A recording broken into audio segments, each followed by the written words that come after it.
Losing steam on impact of budget on markets. Many investors who were hoping for business-friendly reforms were not too impressed by the maiden budget of the second Narendra Modi government. After a moderate negative reaction, when the budget was presented in Parliament on Friday, both the Sensex and the Nifty witnessed their biggest fall in over 2 years on Monday.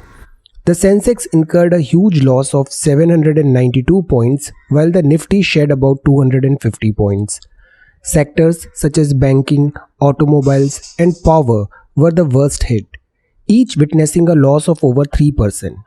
Investors were spooked by a variety of proposals made by Finance Minister Nirmala Sitharaman that are expected to increase the tax burden on them.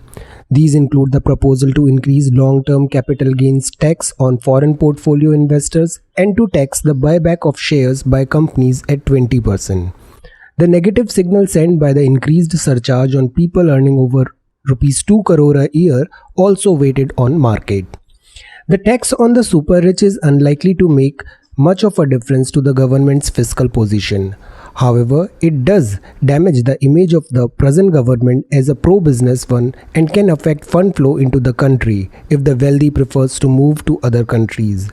The proposal to raise minimum public shareholding in listed companies from 25% to 35% is also seen as an unnecessary intervention in markets. Global factors by the Federal Reserves and the potential systematic risk posed by the troubles faced by Deutsche Bank may also weigh on the markets. However, the losses experienced by Western markets on Monday were nowhere as heavy as the losses faced by the Indian markets. All these aside, the larger issues bothering the Indian investors may be the budget's supposed tilt toward populism, as the government expands the size of its welfare project instead of taking steps to revive private investment in the slowing economy.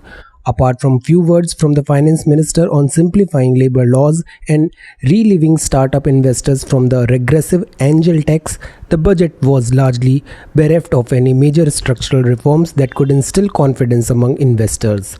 The trajectory of markets in the coming months will depend on the kind of reforms the government manages to push through and on the actions of central banks across the globe. While the Reserve Bank of India looks to be easing its policy, any global liquidity tightening can affect foreign fund inflows. Despite lackluster company earnings and other fundamental issues, markets in the past have been pushed up aggressively by the ample liquidity provided by the central bank. But without enough reforms to strengthen the fundamentals that can back lofty valuation, it may be only a matter of time before market begin to lose steam.